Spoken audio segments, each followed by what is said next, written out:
बलि देकर के हिंसात्मक यज्ञ कर रहे थे तो देवर्षि नारद प्रकट हुए और देवर्षि नारद ने राजा प्राचीन बलि को समझाया, राजन आप जो यज्ञ कर रहे हैं ये हिंसात्मक यज्ञ है, वेदों में इस यज्ञ का खंडन किया गया है, हिंसात्मक यज्ञ को स्वीकार नहीं है हमारा। और व्याख्यान के माध्यम से राजा प्राचीन बलि को शिक्षा दी। राजा प्राचीन बलि ने देवर्षि नारद की बात को मान करके अपना आग्रह त्याग दिया। महाराज इन्हीं राजा प्राचीन बलि के 10 पुत्र हुए प्रचेतागण।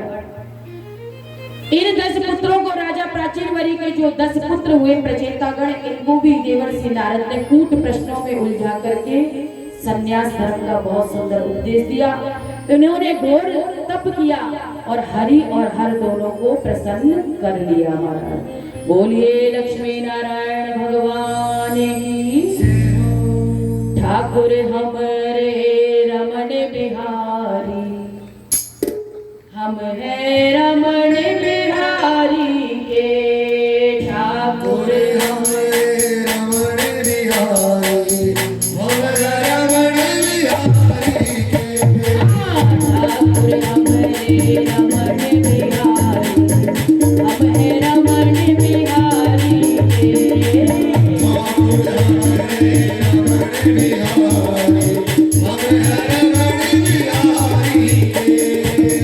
ठाकुर हमरे रमण बिहारी, हम है रमण बिहारी के। ठाकुर हमरे रमण बिहारी, हम है रमण बिहारी के।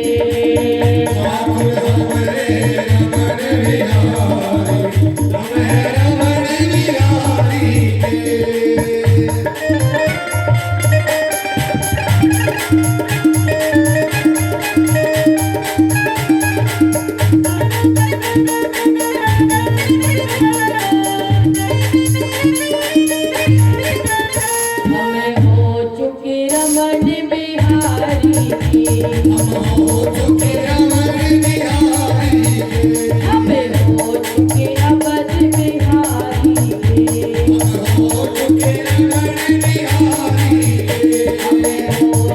रमण बिहारी,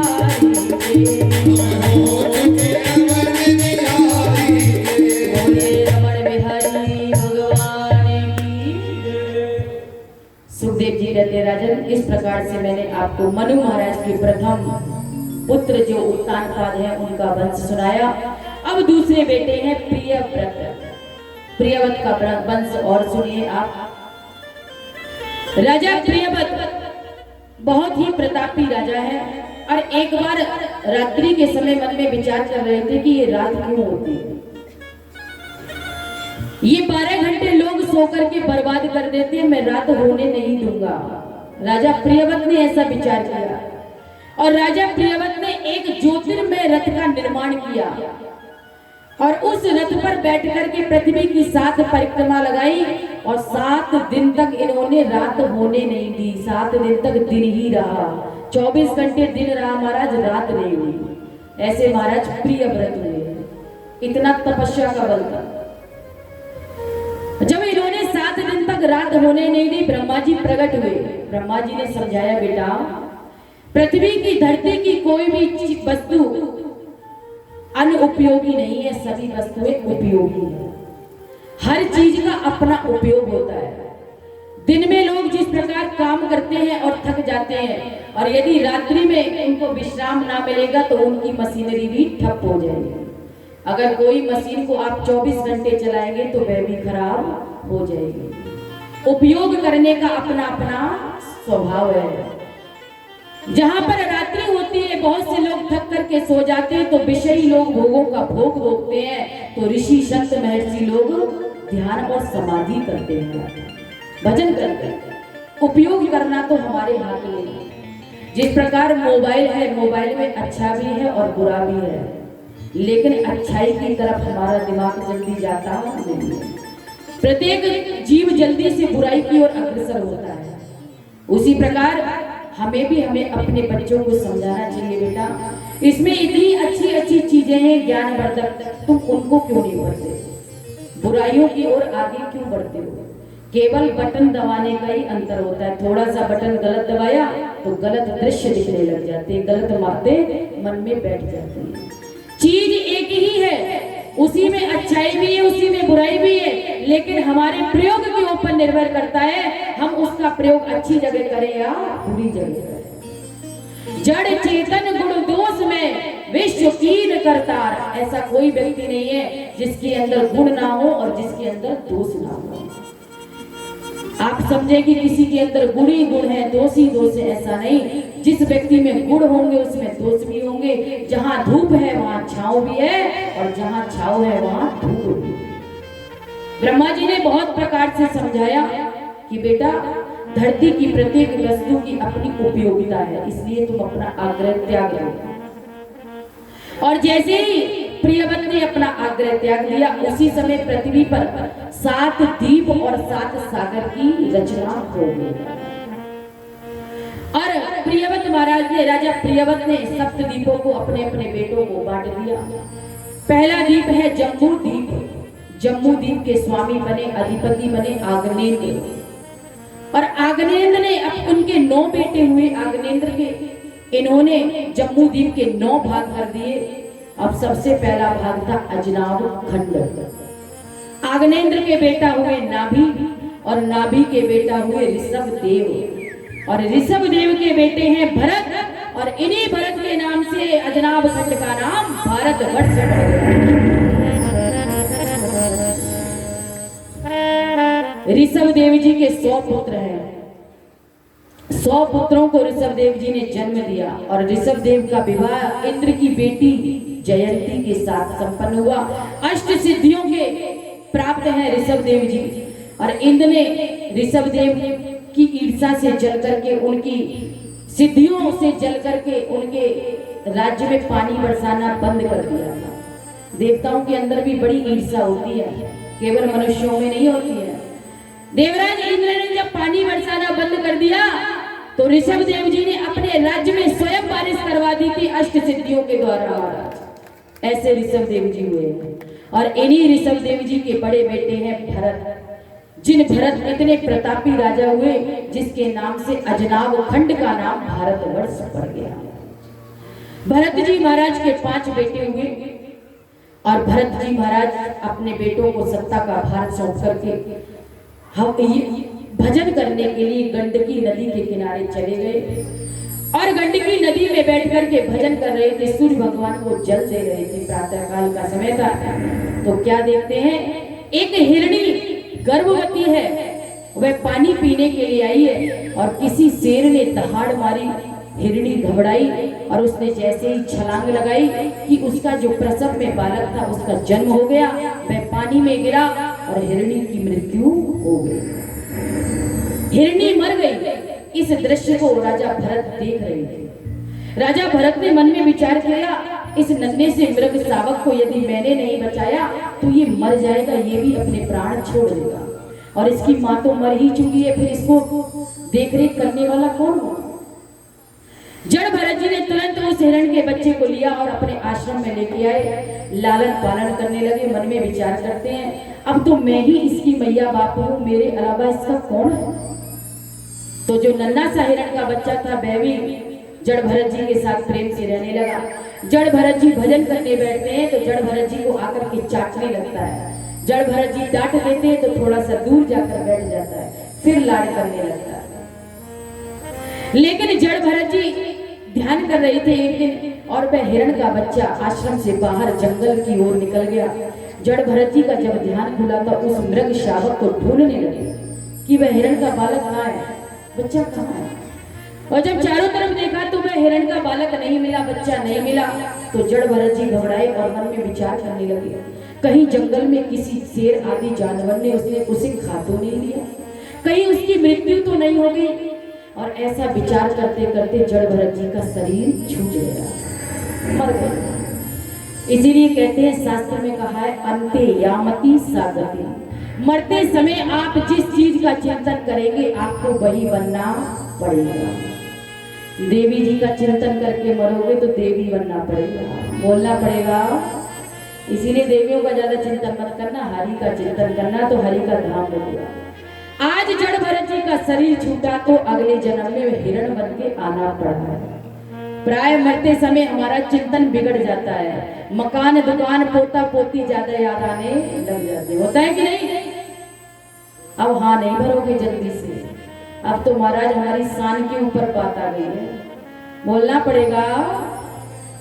इसीलिए मन अंते यागति सामति, अंते यागति सागति। मरते समय आप जैसा सोचेंगे और धन की इच्छा करके मरोगे ना, हाय इतना पैसा है कहाँ जाऊं, कौन इसको बरतेगा, किसी को बता भी नहीं पाए, तो उसी धन पे सांप बने बैठ जाओगे, सांप बनना पड़ेगा। इसीलिए धन की भी इच्छा करके मत मरो। मरते समय हरि का चिंतन हो, वह तभी होगा जब आप दिन रात हरि का चिंतन करेंगे तभी। राजा भरत का शरीर छूटा और हिरण बनना पड़ा, लेकिन इनका भजन व्यर्थ नहीं गया। इनको अपने पूर्व जन्म की याद रही और प्रारब्ध समझकर इन्होंने इस हिरण के शरीर को भी त्याग कर दिया, छूट गया। और तीसरा जन्म इनका ब्राह्मण परिवार में हुआ। अंगिरा गोत्री ब्राह्मण के घर जब जन्म हुआ, पिताजी इनको गायत्री सिखाते थे। 9 भाई थे, पिताजी बेचारे सिखा सिखा के परेशान, अंत में उनकी मृत्यु हो गई, लेकिन इन्होंने एक अक्षर भी नहीं सीखा। गुस्से के कारण पिताजी ने इनका नाम रख दिया जड़ भरत। जड़ कहते हैं मूर्ख को, ये तो बिल्कुल मूर्ख है, इसको कुछ भी सिखाओ इसको समझ में नहीं आता। जड़ भरत जी यही चाहते थे मूर्खता की मोहर लग जाए, ताकि मैं दुनिया के मतलब का ना रहूं और दुनिया मेरे मतलब की ना रहे, तो निश्चिंत होकर हरि का भजन करूंगा, दुनियादारी में नहीं पड़ूंगा। माता पिता का जब शरीर छूटा तो भाई और भाभियों ने ताना मारना शुरू कर दिया। भाभियां कहती हैं हम अपने पतिदेव को तो बादाम का हलवा खिलाते हैं, तो मोटे नहीं होते, और इसको देखो पड़े पड़े कितना हट्टा कट्टा मोटा हुआ जा रहा है। भाभियों के ताने बड़े बुरे होते हैं और जो सुन लेता उसी को पता है, बोलना पड़ेगा। तो भाइयों ने कहा भैया जड़ भरत एक काम करो, तुम खेत में रहा करो और खेत में ही तुम्हारा भोजन पहुंच जाएगा और तुम वहां पर खेत की रुखाली करो और कोई चिंता की बात नहीं है। जड़ भरत जी ने मन में सोचा जीवन की यात्रा को चलाने के लिए, जीवन के इस रथ को चलाने के लिए मुझे जब भोजन मिल ही जाएगा तो मैं खेत पे आराम से रहूंगा।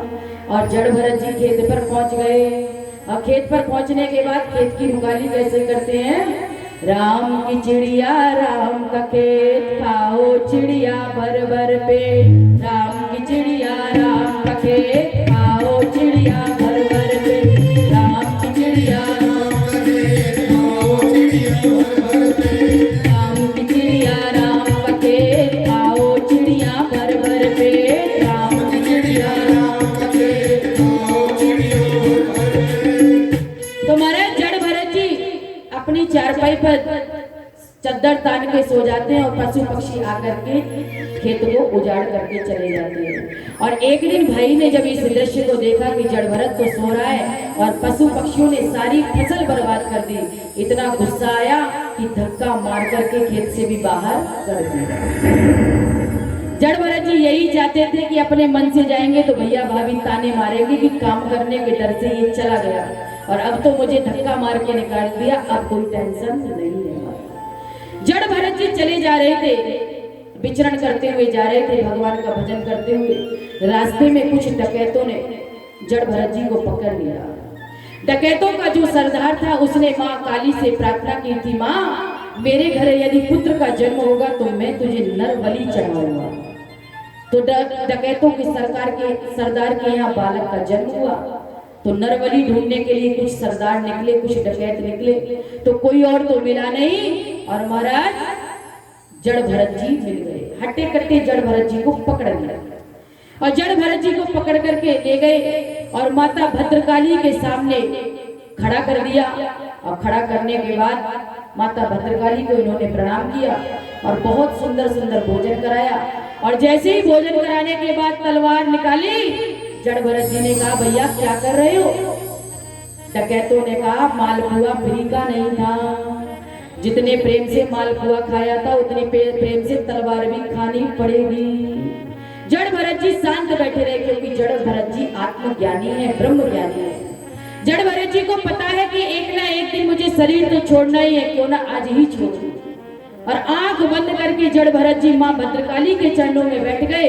और जब इस दृश्य को माँ भद्रकाली ने देखा कि एक ज्ञानी मेरे चरणों में बैठा है और अनेकों अज्ञानी आज इसको मारने के लिए खड़े हैं। तुरंत मां भद्रकाली प्रकट हुई और डकैतों के हाथ से तलवार खींची और धड़ाधड़ सबके सर,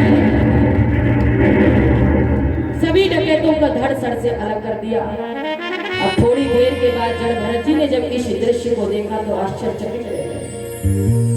जड़ भरत जी वहां से खड़े हुए और चल दिए, लेकिन एक बार भी माता भद्रकाली को धन्यवाद नहीं दिया। माँ आज तूने बचा दिया, ऐसा धन्यवाद। क्यों? क्योंकि ये शहंशाह है, फकीर है, इनको कुछ चाह ही नहीं है, इनकी कोई इच्छा ही नहीं है। इसीलिए कहते हैं ना, चाह मिटी चिंता गई मनवा बेपरवाह, जिसको कुछ नहीं चाहिए वो ही शहंशाह। जिसको कुछ नहीं चाहिए वो शहंशाह है। इसलिए बाबा रे मौज फकीरा दी, बाबा रे मौज फकीरा दी, बाबा रे मौज फकीरा दी, बाबा रे मौज फकीरा दी, बाबा रे मौज फकीरा दी।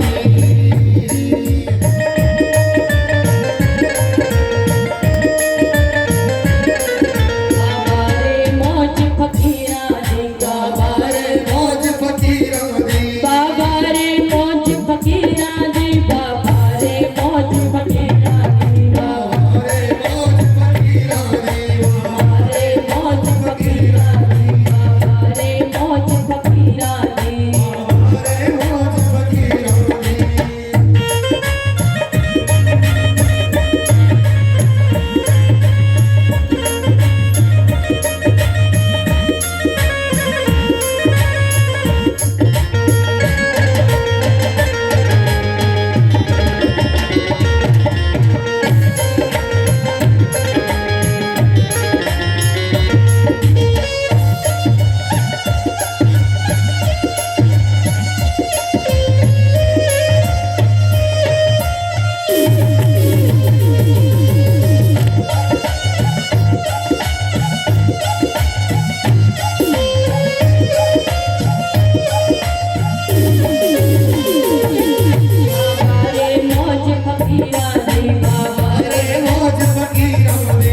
मांग तांग के टुकड़े खाते, मांग तांग के टुकड़े खाते, मांग तांग के टुकड़े खाते, मांग तांग के टुकड़े खाते। और चाल चले अमीरा जी, बाबा रे मौज फकीरा जी, बाबा रे मौज फकीरा जी, बाबा रे मौज फकीरा जी, बाबा रे मौज फकीरा जी, बाबा रे मौज फकीरा जी। भैया फकीर है, फिकर जिसको खा गई फिकर सबकी पीर, और फिकर की जो फाकी करे ताकाराम फकीर। चाह मिटी चिंता गई मनवा बेपरवाह, और जिसको कछु नहीं चाहिए सोई शहंशाह। इनको कुछ चाहिए नहीं था, इसलिए माँ भद्रकाली को इन्होंने आज धन्यवाद भी नहीं दिया कि माँ मैं आज के आपकी कृपा से बच गई। और जड़ भरत जी वहां से चल पड़े और रास्ते में एक सिंध स्ववीर देश के राजा रघुगढ़ पालकी में बैठ करके आश्रम जा रहे थे कपिल मुनि के सत्संग करने के लिए। अचानक पालकी का एक काहर बीमार पड़ गया। काहर समझते हो ना, जो पालकी को ढोता है। तो 4 काहर लगे थे, एक काहर बीमार पड़ गया। तो राजा ने आदेश दिया रास्ते में जो भी मिल जाए उसको पालकी में जोड़ दिया जाए। तुरंत कोई और तो मिला नहीं, जड़ भरत जी आ रहे थे मस्ती में, जोड़ दिया गया। हट्टे कट्टे महात्मा थे, जब इनको जोड़ दिया गया पालकी को लेके चलने लगे। अब महात्माओं की चाल तो अलग होती है महाराज, सोच विचार कर जमीन पर एक एक चीज देखते हुए चलते हैं, कोई चीटा ना दब जाए, कोई चीटी ना दब जाए। तो जड़ भरत जी देखते हुए जाते हैं और रास्ते में जैसे ही उनके पैर के पास चीटी आती है उछल जाते हैं, और जैसे ही उछलते हैं तो पालकी में बैठे हुए राजा का जो सिर है एकदम तन्ने से बोल जाता है, ऊपर लग जाता है। राजा ने थोड़ा सा गुस्से में कहा ध्यान से चलो, मुझे दिक्कत हो रही है। तो 3 काहर थे, उन्होंने कहा महाराज हम तो बड़े आराम से चल रहे हैं, लेकिन ये जो नया काहर आया है ना इसको चलना नहीं आता है। तो राजा ने ध्यान से पालकी में से सिर निकाल कर देखा तो देखते हैं हट्टे कट्टा सा कोई महात्मा लगा हुआ है। तो राजा ने कहा अच्छा इनको चलना नहीं आता, बड़े कमजोर दिखाई देते हैं, अरे बेचारे ये कैसे चलेंगे। राजा व्यंग कस रहा है, लेकिन जड़ भरत जी समझ तो सब रहे हैं।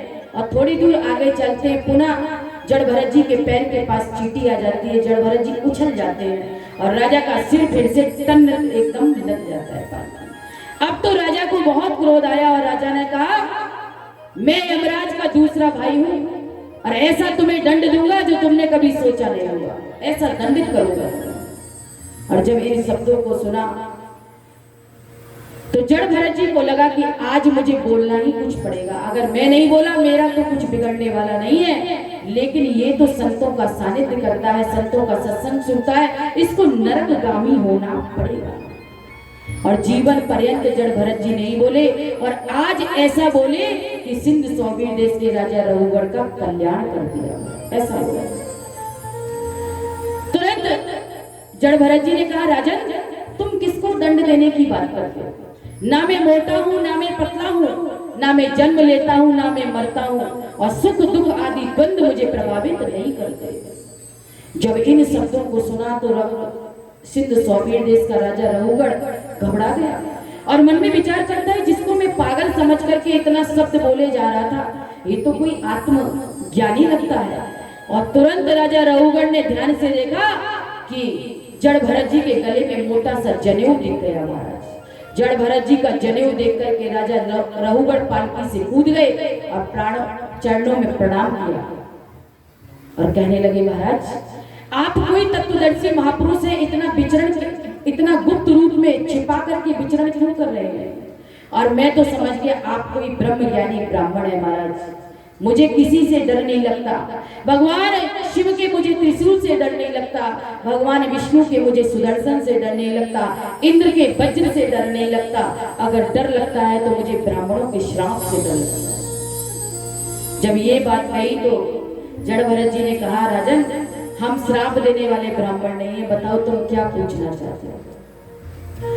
रघुगढ़ ने कहा, महाराज अभी अभी आपने कहा ना मैं मोटा हूँ, ना मैं पतला हूँ, ना मैं जन्मता हूँ, ना मैं मरता हूँ, और सुख दुख आदि द्वंद मुझे प्रभावित नहीं करते। तो महाराज ये सुख दुख होता किसको, ये बताइए। छोटी सी बात है, जब हम चूल्हा जलाते हैं और चूल्हे पर जब बर्तन रखते हैं और बर्तन में जब पानी डालते हैं और उन पानियों में जब चावल डालते हैं तो चूल्हे की आग बर्तन को गर्म करती है और गर्म बर्तन उस पानी को गर्म करता है और गर्म पानी में जो चावल पड़े हैं धीरे धीरे वे चावल पक जाते हैं। उसी प्रकार जब हमारे शरीर में कष्ट होगा, दुख होगा, तो क्या इंद्रियों को दुख नहीं होगा? और यदि इंद्रियों को दुख होगा तो क्या मन को दुख नहीं होगा? और मन को दुख होगा तो मन के अंदर जो आत्मा बैठी उसको दुख नहीं होगा? आप कहते हैं कि मुझ में कोई दुख और सुख नहीं होगा। जड़ भरत जी ने सिंध सौबीर देश के राजा की जब बातों को सुना तो हंसने लगे और कहने लगे, राजन तुम हो तो महामूर्ख, लेकिन संतों का सानिध्य करने से तुमने ज्ञानियों की बातें करना सीख ली। तुम जिन बातों को कह रहे हो वे सभी साव्यक पदार्थ हैं। साव्यक पदार्थ उसको कहते हैं जिसको देखा जा सकता है। आग को देखा जा सकता है, बर्तन को देखा जा सकता है, पानी को देखा जा सकता है और उसमें पड़े चावल को भी देखा जा सकता है।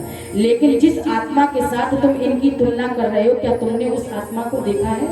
क्या कोई बता सकता है आत्मा का स्वरूप कैसा होता है? क्या आत्मा का रंग कैसा होता है? काली होती है, पीली होती है, नीली होती है, कैसी होती है? क्या आत्मा को कोई काट सकता है? इसीलिए सुख और दुख आदि द्वंद आत्मा को नहीं होते, वह सुख और दुख आदि द्वंद मन को होते हैं।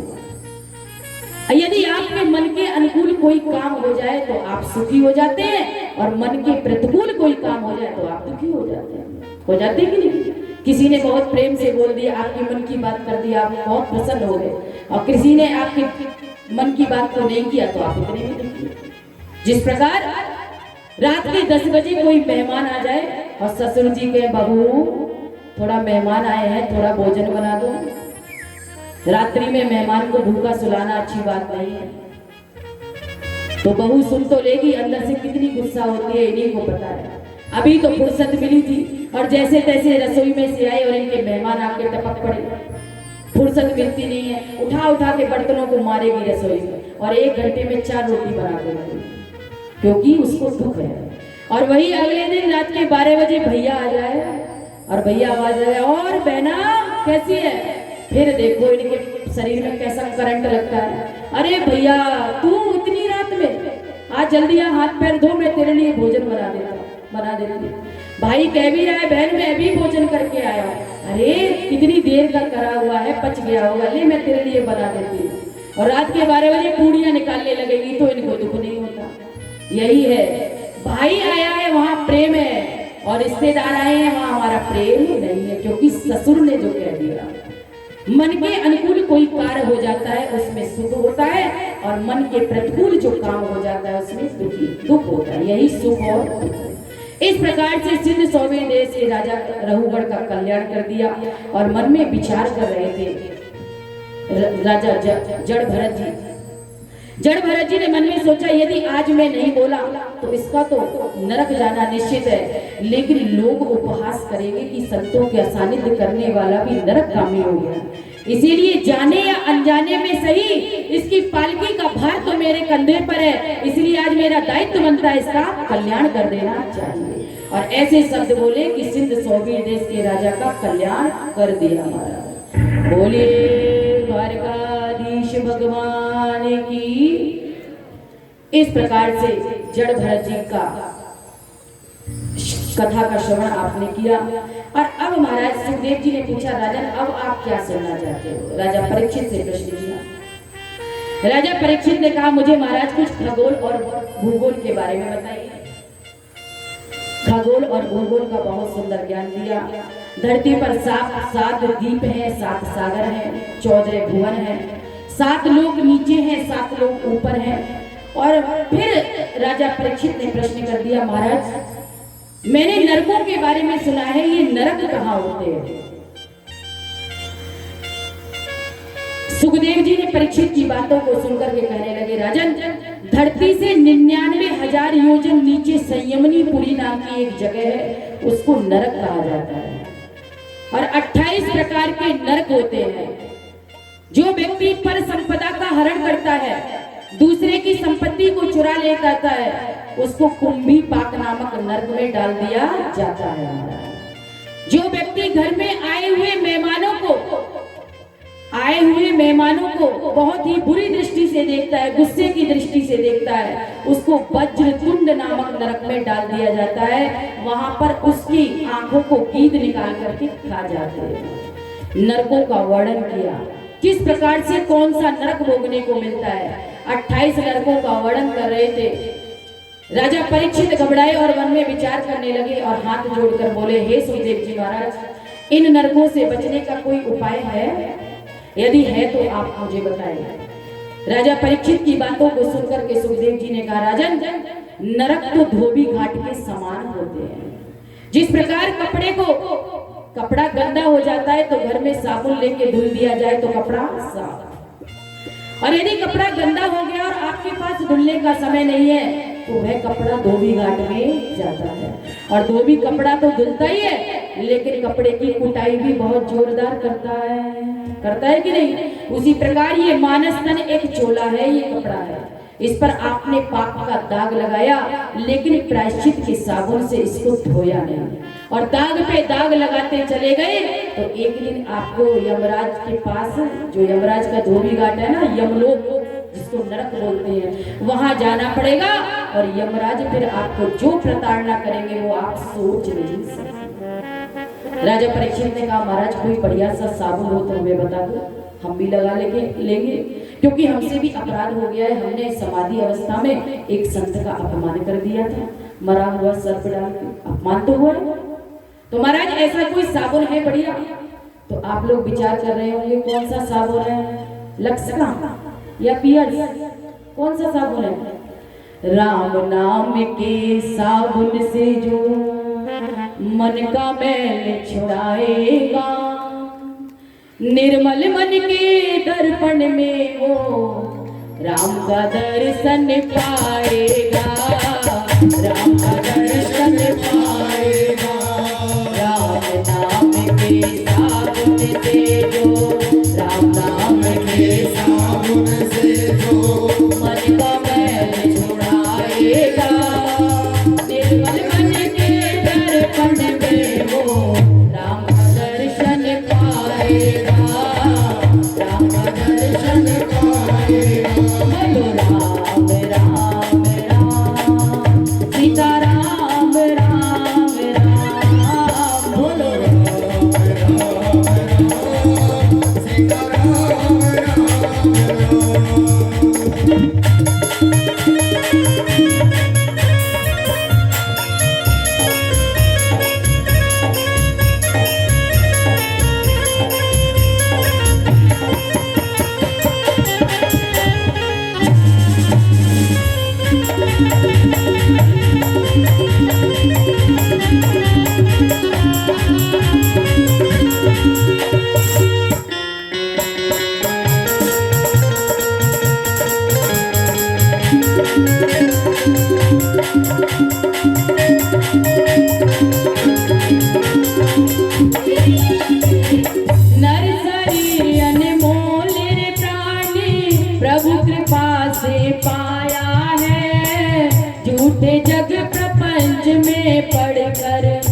प्रभु को बिसराया है।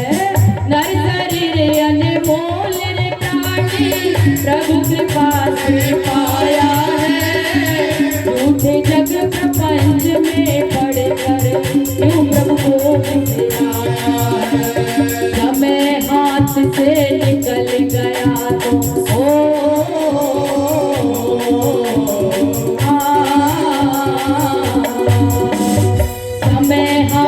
से निकल गया तो सिर धुन धुन पछताएगा।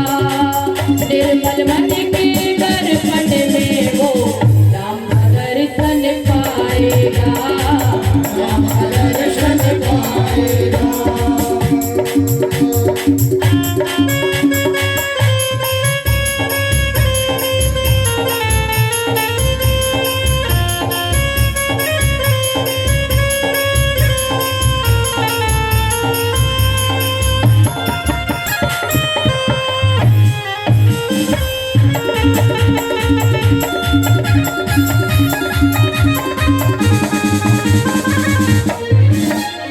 झूठ कपट निंदा को त्यागो हर प्राणी से प्यार करो। झूठ कपट निंदा हर प्राणी से प्यार करो। घर पर आए अतिथि कोई तो यथाशक्ति सत्कार करो। घर पर आए अतिथि कोई यथाशक्ति सत्कार करो। झूठ कपट निंदा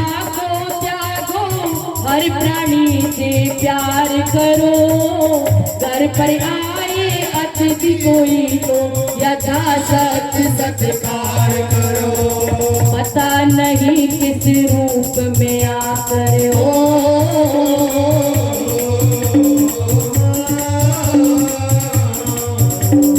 पता नहीं किस रूप में आकर नारायण मिल जाएगा। निर्मल मन के दर्पण में वो राम दर्शन पाएगा। राम दर्शन पाएगा। राम दर्शन पाएगा। राम दर्शन पाएगा। राम नाम के साबुन से जो मन का मैल छुड़ाएगा। निर्मल मन के दर्पण में वो राम दर्शन पाएगा। राम दर्शन पाएगा। बोलो राम बोलो राम बोलो राम राम बोलो राम बोलो राम राम।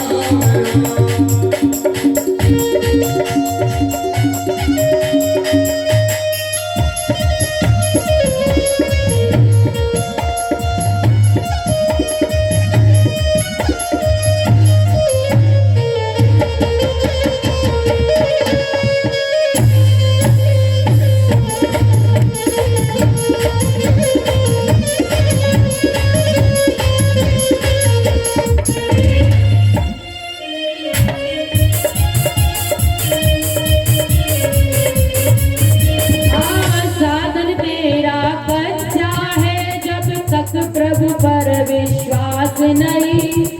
साधन तेरा कच्चा है जब तक प्रभु पर विश्वास नहीं। मंजिल चढ़ पाना भी क्या जब दीपक में प्रकाश नहीं।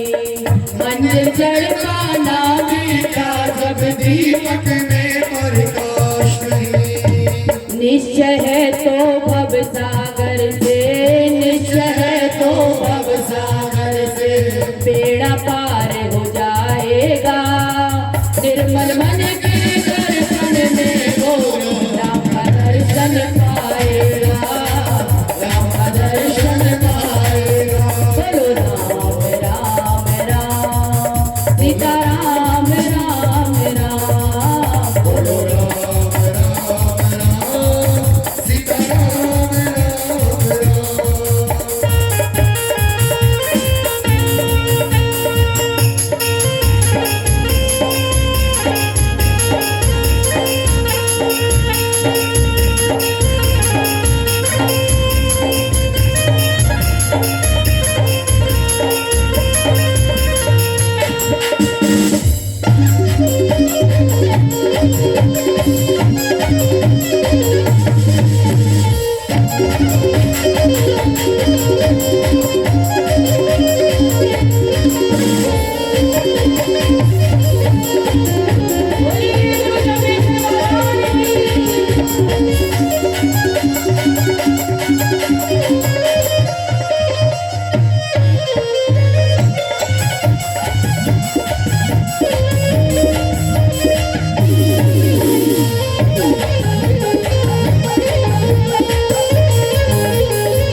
दौलत का अभिमान है झूठा, ये तो आनी जानी है।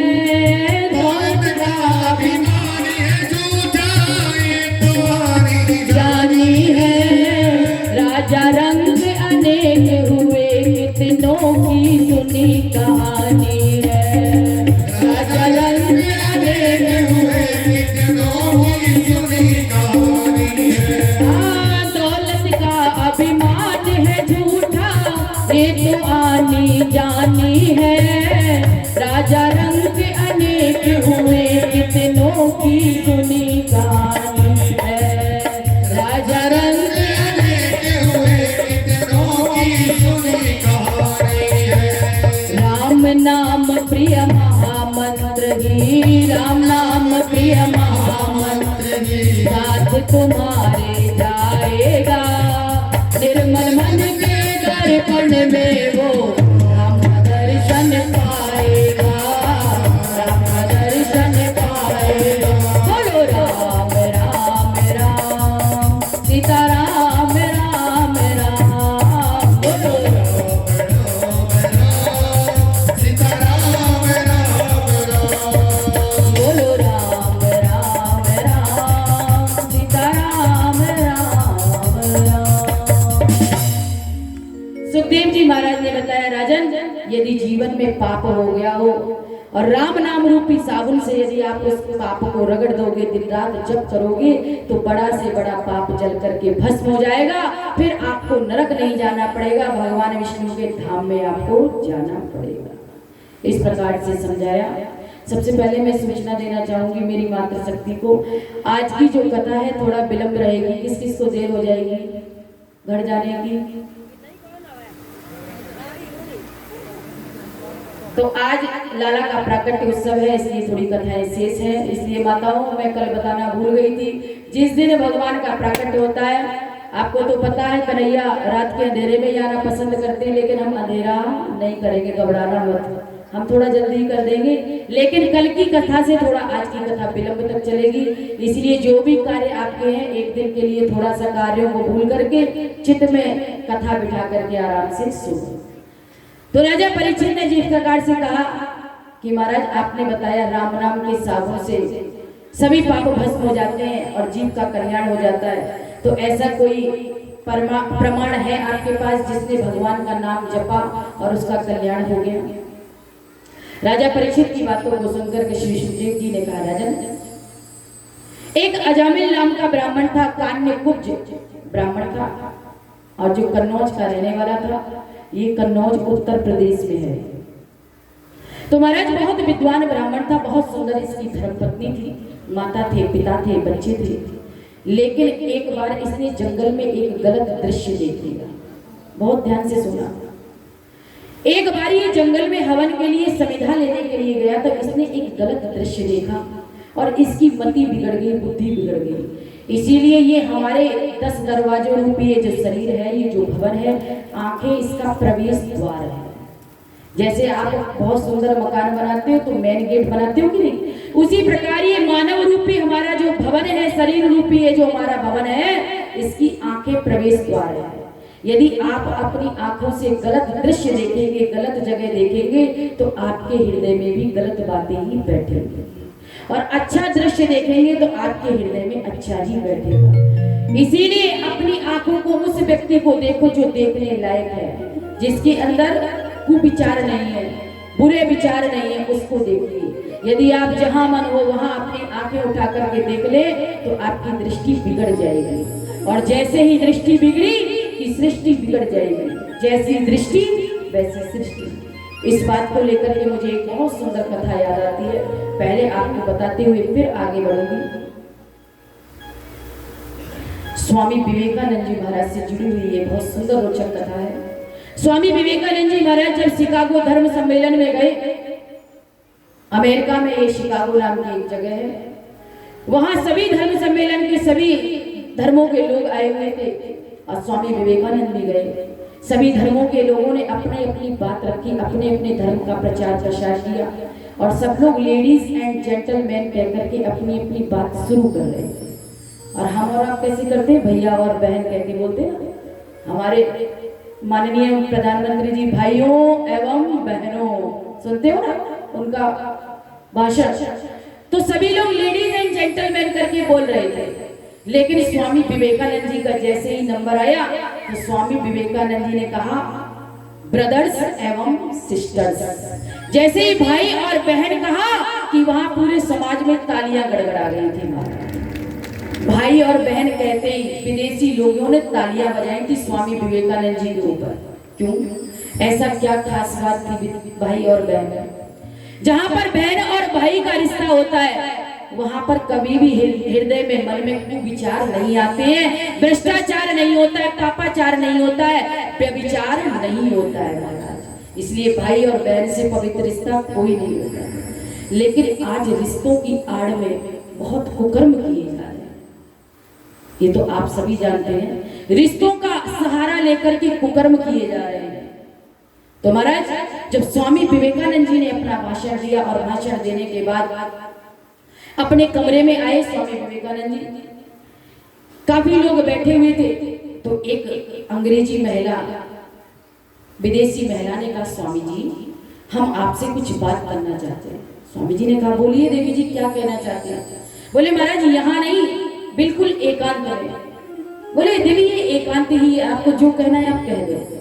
बोले नहीं नहीं महाराज, जहाँ केवल मैं और आप, कोई तीसरा ना, केवल दो। स्वामी विवेकानंद जी समझ गए। स्वामी विवेकानंद ने कहा ठीक है देवी। और स्वामी जी विवेकानंद जी एक दूसरे कमरे में उठ करके चले गए और वहां वह देवी भी चली गई। उस विदेशी महिला से कहा कहो देवी आप क्या चाहती हो? बोले महाराज मैं आपसे आपके जैसा एक पुत्र चाहती हूँ। ध्यान से सुनना, मैं आपसे आपके जैसा एक बेटा चाहती हूँ, पुत्र चाहती हूँ। स्वामी विवेकानंद जी ने बड़े ध्यान से सुना और हल्का सा स्वामी जी मुस्कुराए। स्वामी जी का अगर आपने चित्रपट देखा होगा तो ऐसा लगता है जैसे दूसरा सूर्य उदित हो गया हो, इतना तेज है स्वामी जी के मुखमंडल पर। तो उस विदेशी महिला को लगा हो सकता है हमारी बात बन जाएगी। स्वामी जी ने फिर जोर दे के पूछा आप मुझसे मेरे जैसा पुत्र ही चाहती है ना? तो उस विदेशी महिला ने कहा हाँ महाराज हम आपसे आपके जैसा पुत्र चाहते हैं। स्वामी जी ने पुनः आग्रह किया, पुनः वचनों पे बल दिया और कहा आप मुझसे मेरे जैसा पुत्र ही चाहती है ना देवी? बोले अरे महाराज कितनी बार कह दिया, हम आपसे आपके जैसा एक पुत्र चाहते हैं। स्वामी जी खड़े हुए और उस देवी के पैर पकड़ लिए और कहने लगे इस संसार में मेरे जैसा कोई दूसरा नहीं है, आज से मैं तेरा बेटा और तू मेरी माँ। ये होती है जैसी दृष्टि वैसी सृष्टि। यदि आपकी दृष्टि बिगड़ गई तो आपकी सृष्टि भी बिगड़ जाएगी। आपका यदि नेत्र द्वार बिगड़ गए तो आपका हृदय में कोई अच्छी बात नहीं आएगी, गलत चिंतन ही बैठेगा। इसीलिए मैं इस बात को बहुत जोर देकर कहती हूँ कि चरित्रवान बनिए। जीवन में 3 चीज प्रत्येक मनुष्य के पास होती है, स्वास्थ्य होता है, धन होता है और चरित्र होता है। यदि आपका धन चला गया, जीवन में कभी कभी ऐसा होता है, ऐसी स्थिति आती है हमारे पास रुपया पैसा नहीं होता है, धन चला गया तो कुछ नहीं गया। आप दोबारा मेहनत करोगे, फिर से मेहनत करोगे तो आपके पास धन लौट कर आ जाएगा। हाथों का पसीना ही तो है। और यदि आपका स्वास्थ्य गया, यदि आप थोड़े से, तो आपका कुछ गया, ऐसा लगता है शरीर से में कुछ चला गया, कमजोरी आ गई। लेकिन जिस व्यक्ति का जीवन से चरित्र चला जाता है, एवरीथिंग इज गॉन, सब कुछ उसका चला जाता है, उसके पास कुछ नहीं बचता। इसीलिए चरित्र का निर्माण कीजिए, बच्चों को संस्कार दीजिए, चरित्रवान बनाइए। यदि आपके पास चरित्र है तो लोग आपकी पूजा करेंगे, महाराज आप जहां चले जाएंगे। नहीं है तो कोई अपने पास बैठने भी नहीं देगा। ये चरित्र की बात है। तो आज ये अजामिल नाम का ब्राह्मण जब समिधा लेने गया तो किसी वैश्या को इसने देख लिया जंगल में, और उसके रूप रंग को देख करके इसने सब कुछ त्याग कर दिया। अपनी माता पिता पत्नी बच्चों का त्याग करके उसके साथ रहने लगा। कालांतर में इसने 10 बच्चों को जन्म दिया, 10 बच्चों को जन्म दिया। और सबसे छोटी बेटे का नाम किसी संत के कहने पर इसने नारायण रख दिया। इसीलिए प्रसंग कहता है, अपने बच्चों का नाम भगवान के नाम से जोड़कर माधव, केशव, गोविंद, कृष्ण, ये सब नाम रखो। आप इन नामों से बच्चों को पुकारेंगे तो दिन भर आपका भजन होगा, आपको अलग से भजन नहीं करना पड़ेगा। ये नाम का चमत्कार है। इसने सबसे छोटे बेटे का नाम नारायण रख दिया। और एक दिन नारायण से ये बहुत प्रेम करता था। एक दिन मृत्यु का क्षण निकट आया और यम के दूत जब इसको लेने के लिए आए, इसने ये दृश्य देखा कि कोई मुझे पकड़ कर ले जाने लग रहा है। तुरंत इसने पुकारा, बेटा नारायण मेरी रक्षा करो, बेटा नारायण मुझे बचाओ। और भगवान के पार्षदों के कान में जब ये नारायण शब्द पड़ा तो भगवान के पार्षद आए, और भगवान के पार्षदों ने देखा कि यम के दूत ले जा रहे हैं। तुरंत उनको धक्का मार करके भगवान के पार्षदों ने पकड़ लिया अजामिल को। और जैसे ही अजामिल को भगवान विष्णु के धाम ले जाने लगे, और इधर क्या हुआ कि जो यम के दूत थे वो बिगड़ गए। और यम के दूतों ने पूछा, तुम कौन हो? बोले पहले ये बताओ तुम कौन हो? बोले हम यमदूत हैं, जो पापी होता है, पापाचार करता है, अत्याचार करता है, उसको हम लेने आते हैं। और आप कौन, आपका परिचय? तो भगवान विष्णु के दूतों ने कहा, हम भगवान विष्णु के दूत हैं, जो भगवान विष्णु का नाम उच्चारण करता है उसको हम लेने के लिए आते हैं। तो यम के दूतों ने कहा, इसने आपके स्वामी विष्णु का नाम नहीं लिया, इसने तो अपने बेटे नारायण का नाम लिया। तो भगवान विष्णु के दूतों ने कहा, हमें तो हमारे स्वामी के नाम से मतलब है। अरे इसके बालक का नाम तो 2-4 साल पहले रखा गया होगा, लेकिन हमारे स्वामी का नाम तो अनादिकाल से चला आ रहा है, इसलिए हमारे स्वामी का नाम ही श्रेष्ठ माना है। और धक्का मार करके वो पिटाई की महाराज कि यम के दूत भागते नजर आए और विष्णु दूत भी चले गए। इस सारे दृश्य को अजामिल देख रहा था, अचेतन अवस्था थी।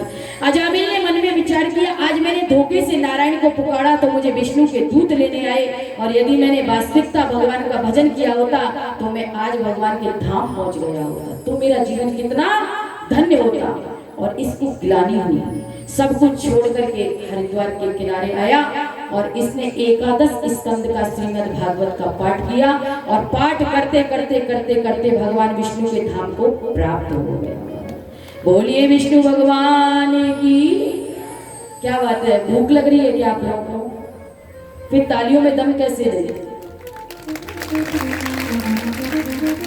भगवान विष्णु के धाम पहुंचा और इधर यमदूतों ने जाकर के काल दंड यमराज के सामने फेंक दिया और कहने लगे, आज से आपकी ऐसी नौकरी हमें नहीं करनी। क्यों, क्या बात होगी?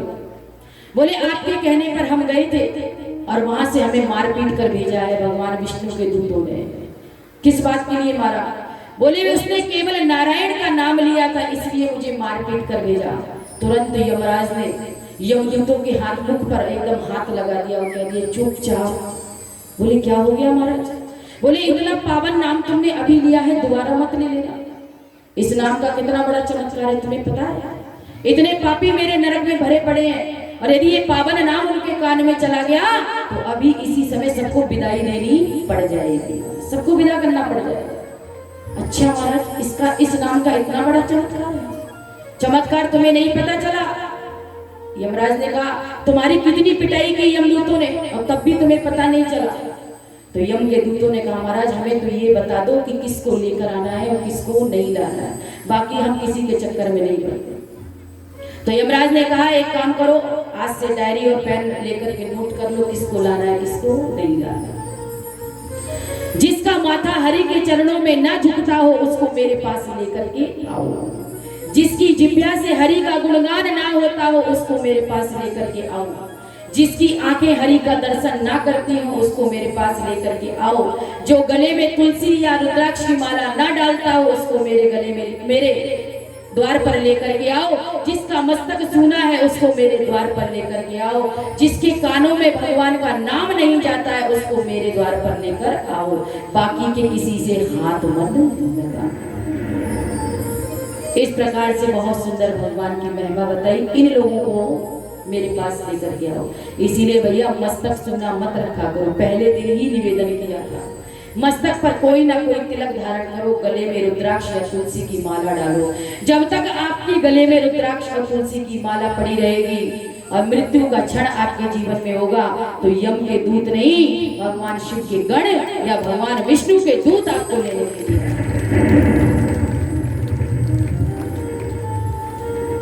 इस प्रकार से नाम के प्रभाव से अजामिल नाम के ब्राह्मण का उद्धार हुआ महाराज। अब प्रश्न पूछ दिया महाराज, अब बताइए आप।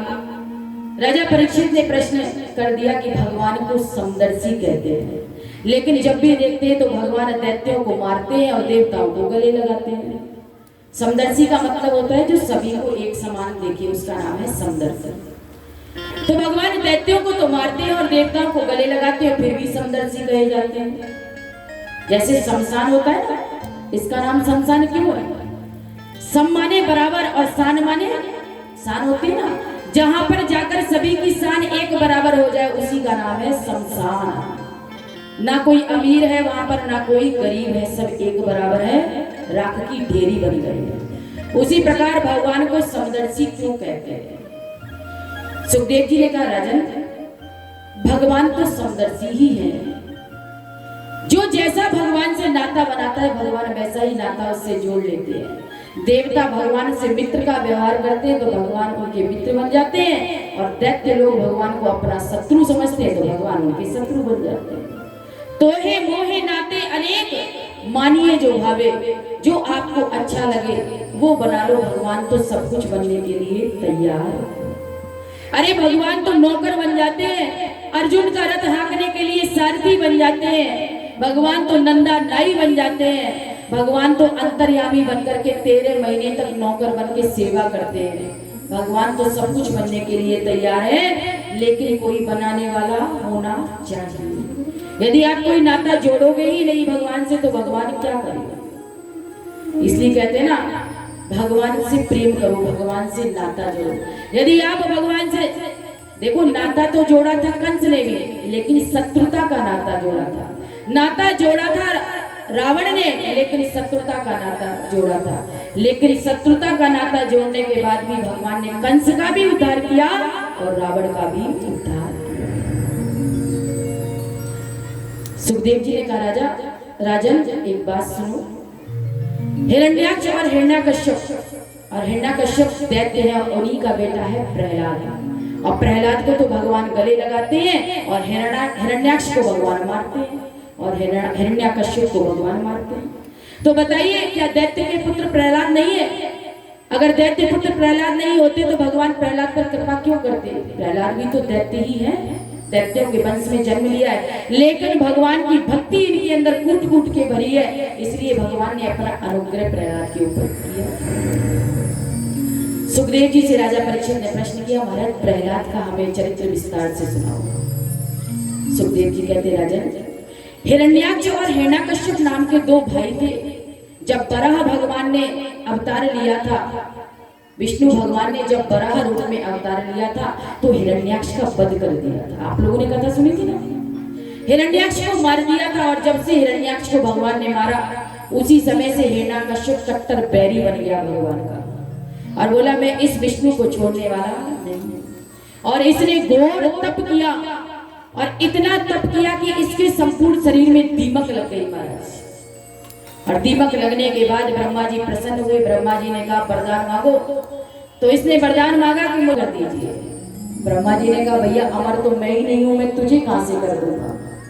तो महाराज मैं ना दिन में मरूं ना रात में मरूं, ना भीतर मरूं ना बाहर मरूं, ना ऊपर मरूं ना नीचे